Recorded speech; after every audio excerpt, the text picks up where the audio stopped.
Diz o Salmo 1: Bem-aventurado, ou seja, feliz é o homem que não anda no conselho dos ímpios, não se detém no caminho dos pecadores, nem se assenta na roda dos escarnecedores. Antes o seu prazer está na lei do Senhor, e na sua lei medita de dia e de noite. Ele é como árvore plantada junto a correntes de águas, que no devido tempo dá o seu fruto, e cuja folhagem não murcha, e tudo quanto ele faz será bem sucedido. Os ímpios não são assim. São, porém, como a palha que o vento dispersa. Por isso os perversos não prevalecerão no juízo, nem os pecadores na congregação dos justos. Pois o Senhor conhece o caminho dos justos, mas o caminho do ímpio perecerá. Eu vou orar e para a gente poder começar, tá certa, a reflexão. Dá um abraço para a Márcia, que está assistindo pelo Facebook. Vamos orar. E como os irmãos sabem antes disso, que pedido de oração vocês podem planejar para fazer no final da exposição, tá certo?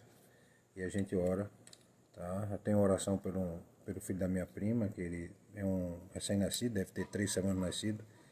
E ele está na UTI neonatal, né? E se tiver mais o irmão Dionísio também, vamos orar por ele, que ele está doente, tá certo? O irmão Dionísio. E vamos orar também por aqueles pedidos que os irmãos escreverem e comentarem aqui, tá?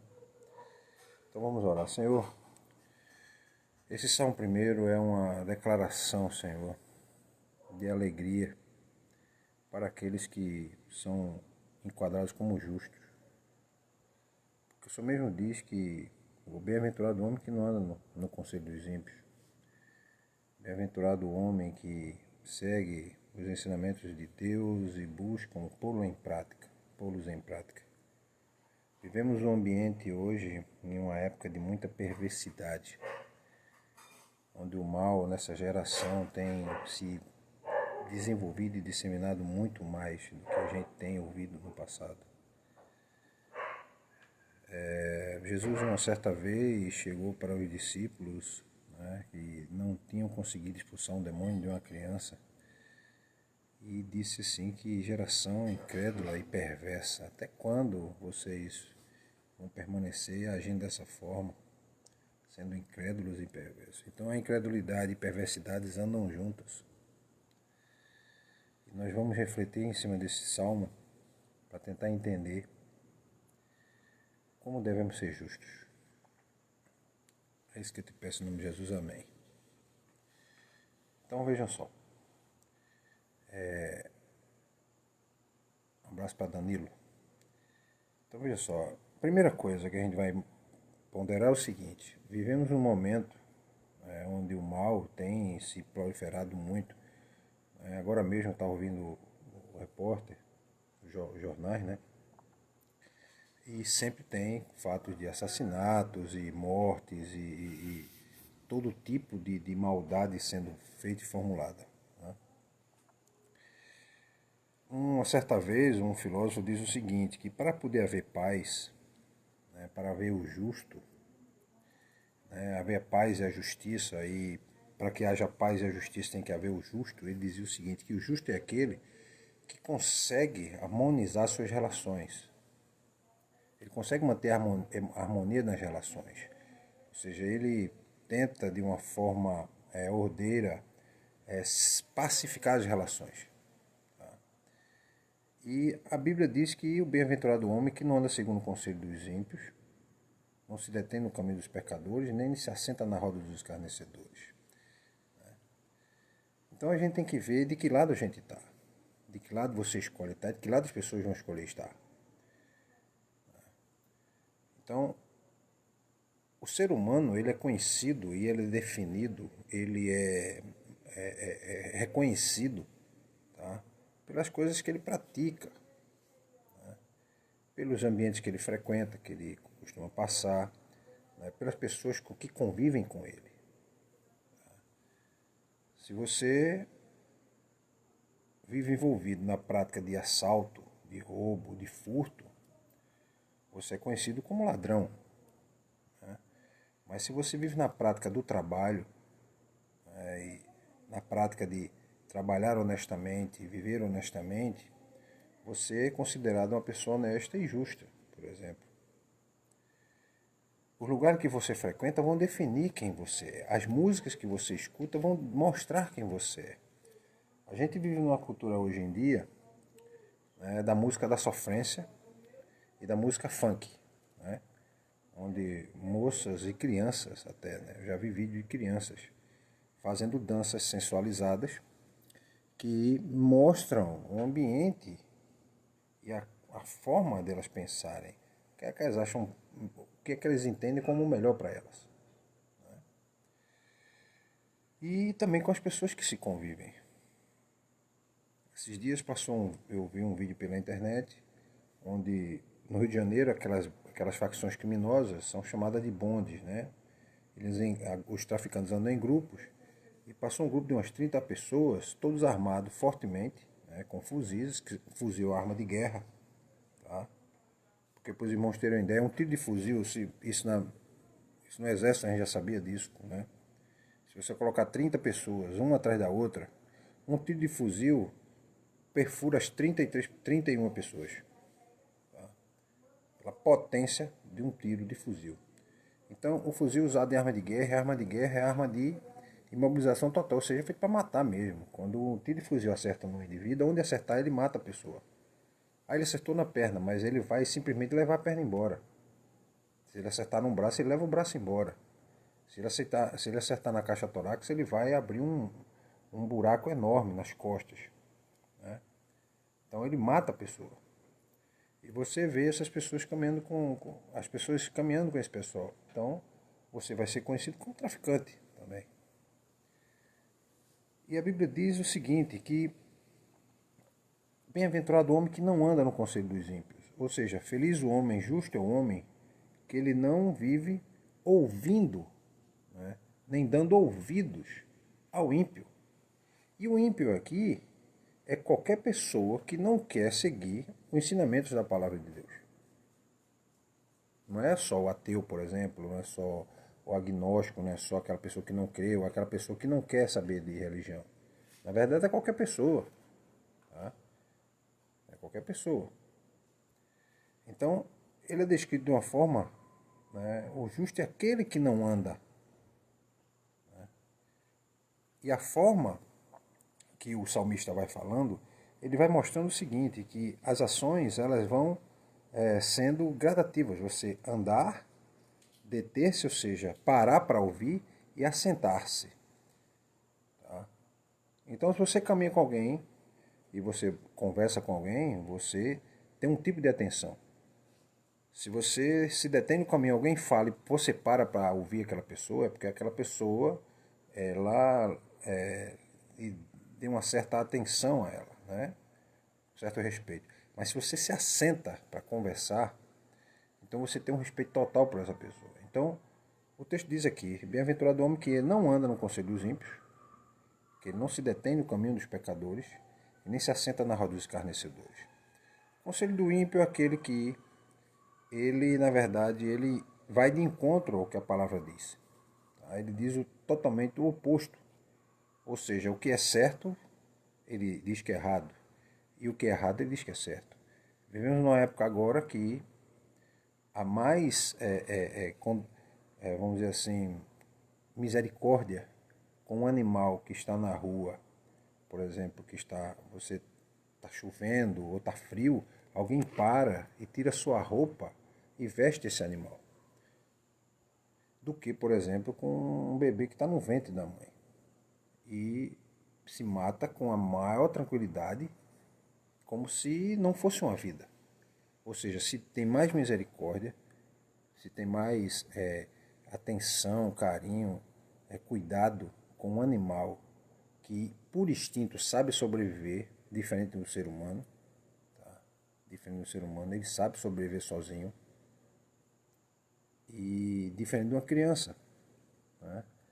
Já se diz que na natureza o animal, o homem, né, o ser humano no caso, ele nasce como um ser completamente indefeso, para se tornar um dos seres mais, o ser mais forte da natureza. Tá? O ser que comanda tudo. Ele nasce completamente indefeso. Um bebê que sai do ventre da mãe, ele está completamente indefeso. E hoje se dá mais valor a um animal que está na rua. Por exemplo, eu já vi documentários de cobras, nascimento de cobras, né? A cobra quando nasce, ela já sai com instinto natural para... Ela já tem um veneno, ela já sai com instinto de defesa, ela já sabe caçar pelo instinto, ela já está pronta para viver. O ser humano não. Então a gente vê pessoas que pensam dessa forma, que dão mais valor ao animal, né, do que propriamente a um ser humano. E aqui, não andar no conselho dos ímpios é não ter inspiração, não tomar esses princípios que o mundo apresenta como a base da sua vida. Eles não servem de inspiração. Tá? Quantos conceitos a gente não vê no mundo? Por exemplo, um conceito que está enraizado, aliás, na cultura do brasileiro é a ideia do levar vantagem, né? que é conhecido como lei de Gerson. Tá? É o conceito de levar vantagem. Você é esperto se você leva vantagem. Você é sabido, né, se você leva vantagem. E muitas vezes você leva vantagem trapaceando. Então não é justo fazer isso. Né? Não é justo. Então, isso é próprio das pessoas maldosas, maliciosas, né? Dos astutos, daqueles que a gente diz sempre o seguinte: o que não seria dos sabidos se não fossem os bobos? Né? Mas, por outro lado, também tem que olhar que se os sabidos não tomassem a iniciativa de querer enganar os outros, né, não haveriam pessoas passando por situação de serem enganadas. O outro ponto é o seguinte: é não se deter no caminho dos pecadores. Ou seja, é não seguir o comportamento do pecador, é não participar dos seus projetos, é não planejar o mal contra alguém. Hoje, vivemos numa situação social onde algumas pessoas dão ouvido ao que é mal. Dão ouvido e abrem a possibilidade de agirem de acordo com o mal, com a perversidade, com aquele sentimento de que de ficar feliz por ter feito mal contra alguém. É aquilo que muitas vezes a palavra de Deus fala de odiar o que é bom. Né? Então ele fica feliz, ele sente felicidade, prazer, ele sente prazer em fazer o mal. Então os pecadores têm esse tipo de comportamento. O zombador, ou seja, o escarnecedor, é aquele indivíduo que a Bíblia diz que você não pode nem sentar com ele. É interessante, né? Por quê? Porque o estilo de vida do escarnecedor é o estilo de vida de quem zomba de Deus. É o estilo de vida de quem zomba de Deus. Tá? Zomba dos princípios eternos. E não é questão de ser ateu. A pessoa pode até não acreditar que Deus exista. Mas ele, além de não acreditar, ele zomba da fé do outro, ele zomba do que os outros fazem. Né? Ele tem essa ação de zombar. Então a Bíblia diz que o homem bem-aventurado, o homem justo, ele não vai se assentar com essa pessoa. Ou seja, os princípios de vida que são ensinados por essas pessoas não devem ser seguidos.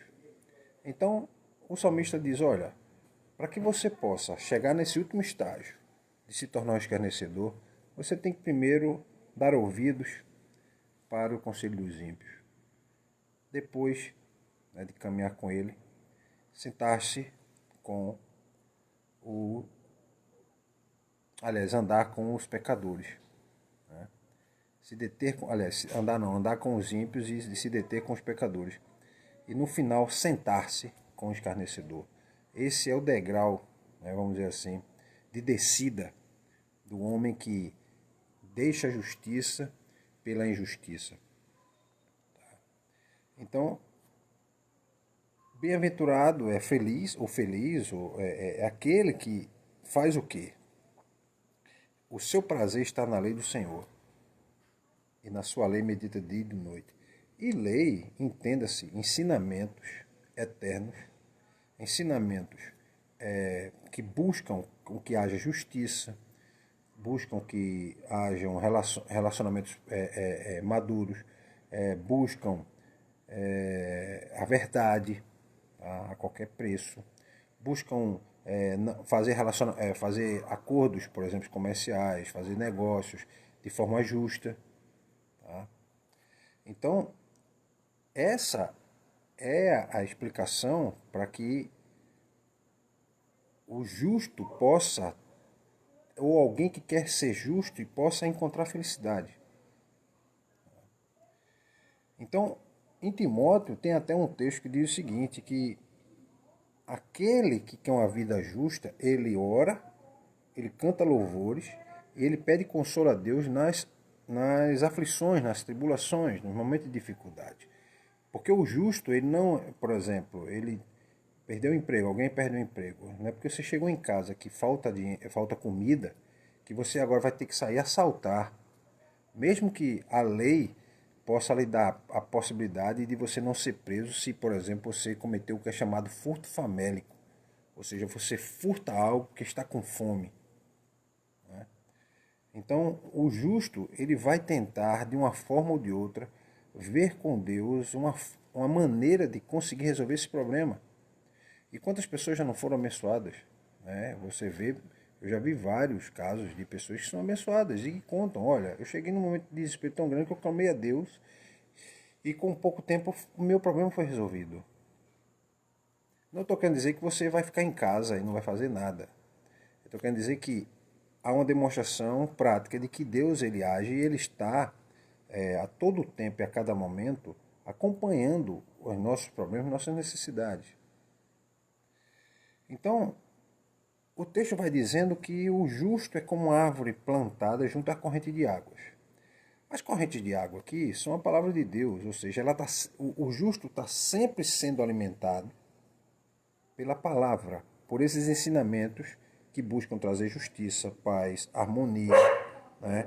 Buscam trazer prazer mesmo em dificuldade, buscam manter o controle em momentos de dificuldade.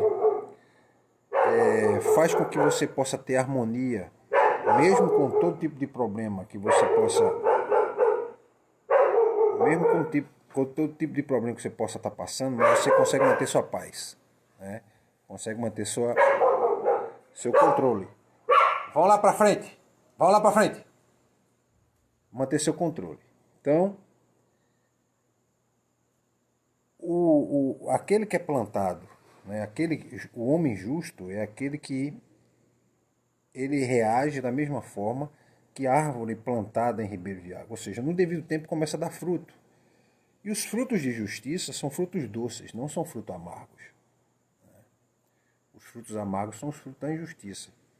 Às vezes você pode demorar a ser reconhecido como justo, mas quando você é reconhecido como justo, é muito difícil tentarem macular a sua reputação ou destruir a sua reputação, porque já está disseminado, as pessoas viram pela prática reiterada de atos de justiça de que você é uma pessoa justa.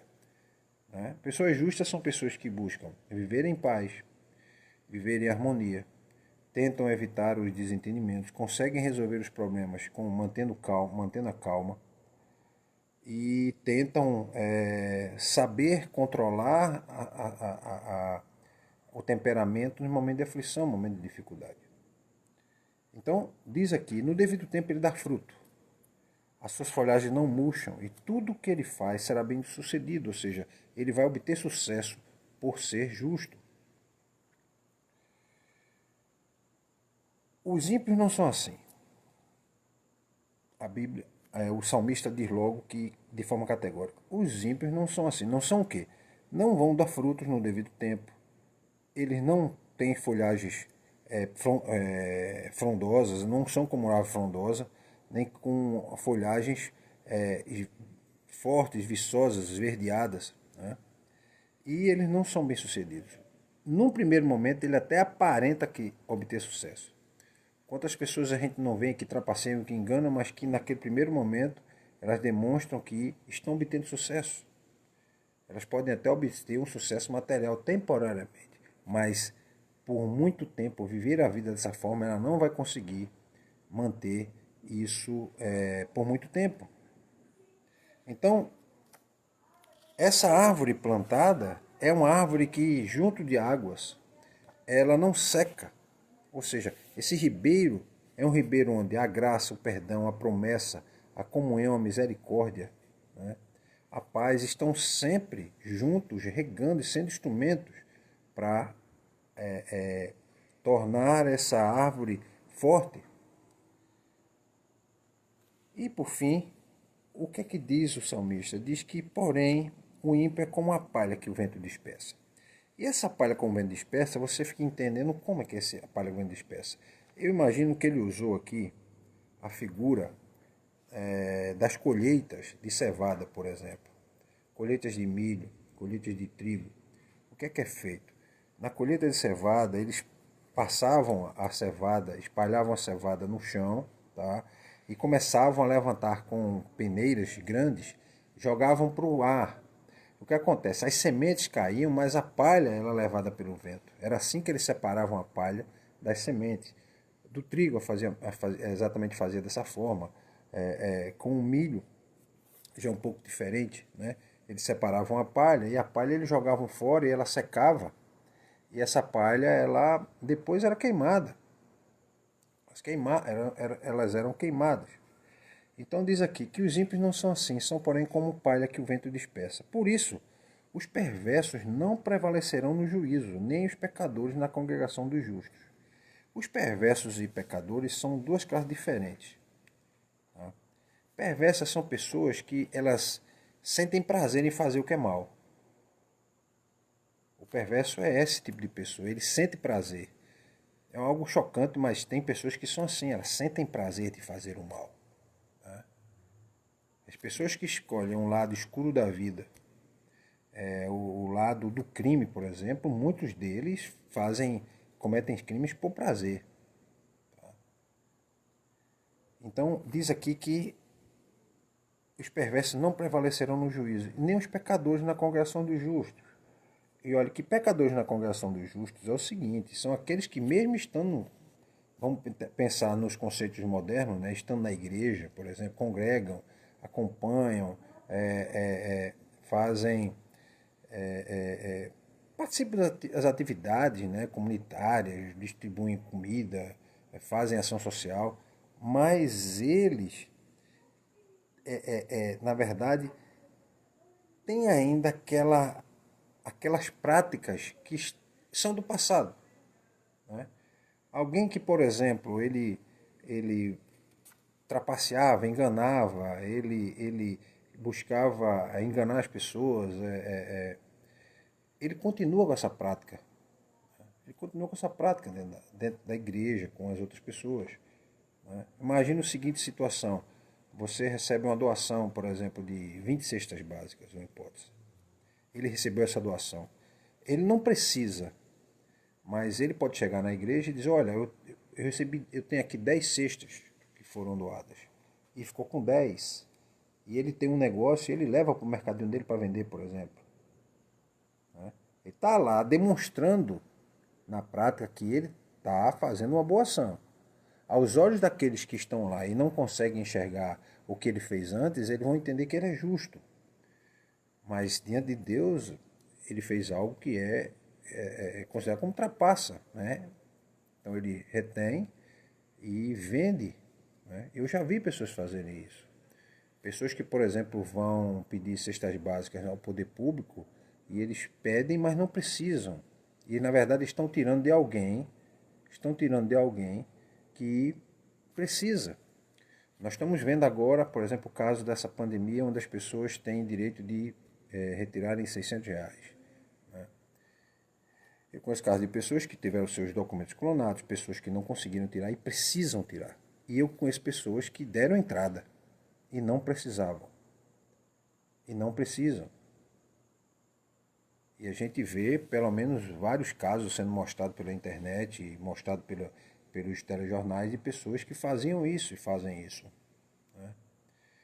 Então, esse tipo de prática é o tipo de prática daquele considerado pecador. Né? Ele congrega-se com justos, ele tem práticas de justiça, mas só uma parte daquilo que ele está mostrando é que demonstra a prática de justiça, mas na verdade ele não tem prática de justiça. E no final diz assim: pois o Senhor conhece o caminho dos justos, mas o caminho dos ímpios perecerá. Isso aqui é uma demonstração de que vale a pena promover atos de justiça. Né? Vale a pena buscar ser justo. Vale a pena não andar no conselho dos ímpios. Mesmo que você possa levar vantagem temporariamente e ninguém está vendo. Né? E se diz que caráter não é aquilo que você faz quando alguém está vendo. Mas o caráter é demonstrado pelo aquilo que você faz quando ninguém está vendo. Outro ponto é que o ímpio ele vai buscar aquilo que, vamos imaginar assim, que é material. Ou seja, o material ele comanda os seus desejos. Por isso que ele busca, às vezes, fazer o que eu disse. Né? Ele recebeu uma doação e ele dá metade da doação. Uma parte ele tirou para ele. Já vi muito isso acontecer. Infelizmente até mesmo dentro de igrejas. Pessoas que recebiam doações de roupas, né, de calçados, e tirava para ele e não precisava. Pela pura ambição, né, pelo puro desejo de querer mais, né, pela cobiça, vamos dizer assim. E ele levava uma parte para lá e entregava. Tá? Dinheiro, a mesma coisa. Já vi casos, né, em igrejas, seminaristas contando seminário, de que conhecia pessoas que recebiam, por exemplo, um recurso de uma indenização na justiça, prometiam à igreja entregar uma parte, aí entregavam ao líder, e o líder daquela congregação entregava a sua parte na igreja. E a pessoa não sabia. Então, o que a gente pode ver aqui, né, e trazendo para o exemplo de Cristo, é que, por exemplo, Jesus foi tentado, né, 3 vezes, tentaram 3 alternativas para ele não seguir o caminho da cruz, mas ele seguiu. Ele andou com pecadores, nasceu como pecador, embora não era pecador, mas nasceu pecador em que sentido quer dizer? É que ele nasceu de pessoas que nasceu da mãe dele. A mãe dele era uma pecadora. Né? O pai adotivo era um pecador também, mas ele não tinha pecado. E a outra coisa é que ele não se deteve naquelas ofertas ocasionais que o mundo apresentava. Quantas vezes não ofereceram a possibilidade de Jesus se tornar rei sem que ele cumprisse, na verdade, o seu objetivo de ministério? Então, Jesus conseguiu passar por tudo isso. Né? Não andar no conselho dos ímpios, não se deter no caminho dos pecadores e nem se assentar na roda dos escarnecedores. Tá. Jesus recusou um reinado terrestre, que é o que se fala, né, que o Senhor conhece os justos, o caminho dos justos, mas o caminho dos ímpios perecerá. Né? Os ímpios são como palha e o vento dispersa, por isso os perversos não prevalecerão no juízo, nem os pecadores na congregação dos justos. Então Jesus mostrou que ele, além de recusar esse reinado terrestre, ele recusou a soberba que o mundo oferece. Se tem algo que o mundo oferece, é um desejo de soberba, de demonstrar de ensoberbecimento pelo que se consegue. Porque o sucesso no mundo é medido através de dinheiro, através de poder e através de bens materiais. Isso tudo leva as pessoas a acharem que elas são bem-sucedidas. E o mundo mostra isso, que elas são, mostra no conceito do mundo de que elas são bem-sucedidas, mas na verdade elas estão derrotadas, porque muitas dessas pessoas têm isso como são escravas desses bens que elas conseguiram. Quantas pessoas que você não conhece que é escrava do dinheiro? Ela não se cansa de querer mais dinheiro. Ela chega numa fase em que o dinheiro é que domina ela, não ela domina o dinheiro. A gente tem que trabalhar para conquistar algo, mas não algo manda em mim para que eu fique o tempo todo fazendo algo para conquistar, por exemplo, dinheiro, poder, conquistar reconhecimento, qualquer coisa que seja. Né? E Jesus mostrou que é possível ter uma natureza humana e ter prazer na lei do Senhor, que é algo que a gente tem que voltar a ter, né? Que muitos perderam esse prazer, né? Prazer de ir abrir a sua Bíblia, de ler, de ver, de quanto conhecimento, quanta sabedoria sai de cada palavra que a gente lê. E é isso, meus irmãos, eu queria chamar a atenção disso, dizer que os felizes são aqueles que conseguem manter a paz na sua casa, no seu lar, conseguem manter paz no relacionamento, busca harmonia, relacionar-se com as pessoas de forma harmoniosa e que segue alguns princípios, né? Não anda no conselho dos ímpios, não se detém no caminho dos pecadores e nem se assenta na roda dos escarnecedores. Ou seja, ele não dá ouvidos, nem caminha e nem se senta com pessoas que são ímpias aos olhos de Deus. Amém? Eu vou orar e eu quero saber se tem algum pedido de oração. Né? Enquanto isso eu vou mandar um abraço para quem mandou as mensagens. Deixa eu ver aqui. Aqui teve a Democracia do Cabo entrou, José Antônio, irmão Pedro. Peraí, tem a mensagem de irmão Pedro, boa noite, está tudo bem, tá, irmã Solange, Danilo entrou, Eli, Nai Marques e Josivaldo Bezerra. Do lado do Facebook aqui, minha mãe tá ainda, né? Tem mais alguém, tem a Márcia que está assistindo, Lindalva estava assistindo, Jairo, que eu acredito que seja Jairo da Chácara, minha tia Jandira está assistindo. Então tá.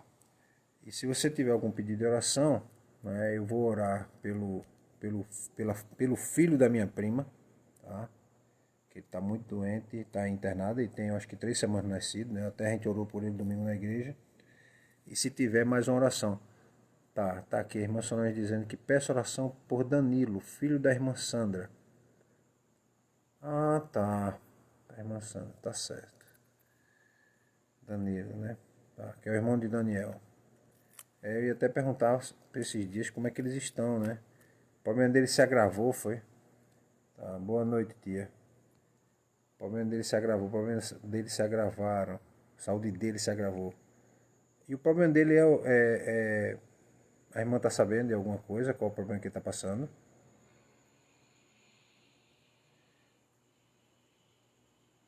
Pode escrever, eu fico aguardando.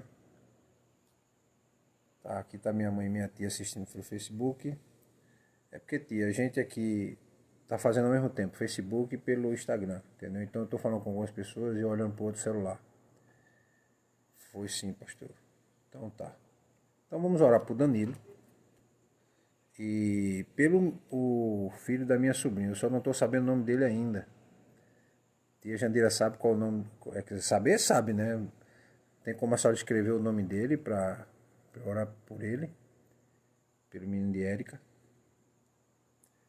Enquanto a senhora está escrevendo, eu vou ouvir mais alguma coisa aqui. Alguma mensagem mais de alguns irmãos.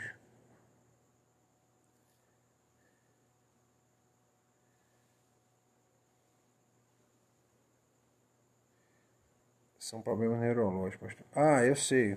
Ele tem problemas neurológicos. A gente sabe, né, aqueles problemas, né? E eu imagino agora como, né, entre outros problemas, é verdade. E além disso ainda tem o problema do Daniel também, né? Com aquela situação, tem Danilo e tem o pequenininho que eu tô lembrando o nome dele, Gabriel, né? Tem Gabriel também. E depois da pandemia eles nem apareceram mais lá.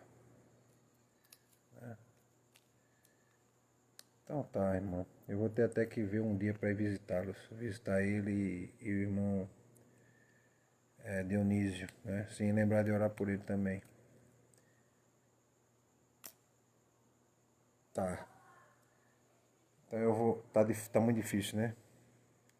Tá certo, irmã Solange. Depois eu vou querer que a irmã Solange faça o seguinte: manda uma mensagem para mim, irmã, no meu zap. Como é que tá a situação deles? Se precisa de ajuda, assim, se a gente precisa mandar alguma cesta básica para eles também, entendeu?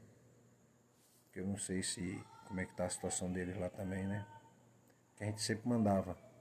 Depois da pandemia a gente deu uma parada mas o irmão já falava para mim que ele estava recebendo a ajuda do governo também, né? Tem a aposentadoria do menino, né? Que o menino recebe na verdade é um benefício, né? Nem uma aposentadoria, né? Tá. Então, não lembro não, né? Então tá. Então vamos orar, mas Deus sabe tudo. E Ele sabe de quem nós vamos pedir em oração e Ele também sabe a necessidade dele. Né? Então vamos orar por Danilo, pelo filho da minha prima, que chama Érica, e pelo irmão Dionísio, tá? Para a gente poder encerrar. Senhor Deus, estamos aqui pedindo por essas pessoas, Senhor. Pelo filho da minha prima, que está na UTI neonatal. A situação dele não é muito fácil. E o senhor sabe a situação dele, né? 3 semanas nascido, problemas no coração, problemas no corpo, né? Doenças, ele já nasceu um pouco doente. Temos Danilo, que tem problemas mentais, o senhor sabe, a situação do Danilo não é fácil, né? Na casa dele não é fácil. Temos também o irmão Dionísio, que é outro também com muitos problemas de saúde. Senhor, pedimos por essas pessoas, pedimos que o Senhor cuide delas, dando solução e trazendo solução e resposta para aqueles que cuidam, né? Que os médicos possam ter soluções criativas para cuidar dessas pessoas. Que o Senhor abra as portas necessárias para o cuidado. Esse processo de pandemia não está sendo fácil. As pessoas estão cada vez mais segregadas, separadas. E o medo e o pavor da morte paira em muitos lugares. E pedimos que o Senhor esteja cuidando, esteja acalentando o coração deles. Mostrando, Senhor, que só Tu és Deus e a cura está nas Tuas mãos, Senhor. Nada acontece ao homem que Deus não permita. A Bíblia diz até que um fio de cabelo apenas que cai da nossa cabeça, ele só cai porque Deus permitiu que ele caísse. Uma folha não cai da árvore se Deus não tenha concedido autorização para isso. Tudo, Senhor, tudo, completamente tudo, está sob as ordens da Tua palavra e da Tua vontade. Então, Senhor, visita essas pessoas, cuida delas, traz saúde e solução para a situação difícil que elas se encontram. É o que eu te peço em nome de Jesus, amém. O problema dele não é esôfago, né? Eu fiquei sabendo. Então tá, já são 8h20, eu vou encerrar. Aí agora a gente se encontra domingo 10 horas, aqui pela internet. E 6h30 na igreja, né? 6h30 na igreja. E a gente faz aí a pregação depois de 7 horas, né? Começa mais ou menos às 15 para as 7. Quando for às 7h15, 7h20 a gente está pregando. Então tá. E aqueles que estão no grupo, daqui a pouco eu vou botar no YouTube e lanço no grupo para os irmãos poderem assistir, ou os outros que não puderam assistir, poderem assistir, tá certo? Boa noite para vocês, que Deus abençoe vocês e a gente se encontra no sábado não, no domingo pela manhã, tá? Até mais.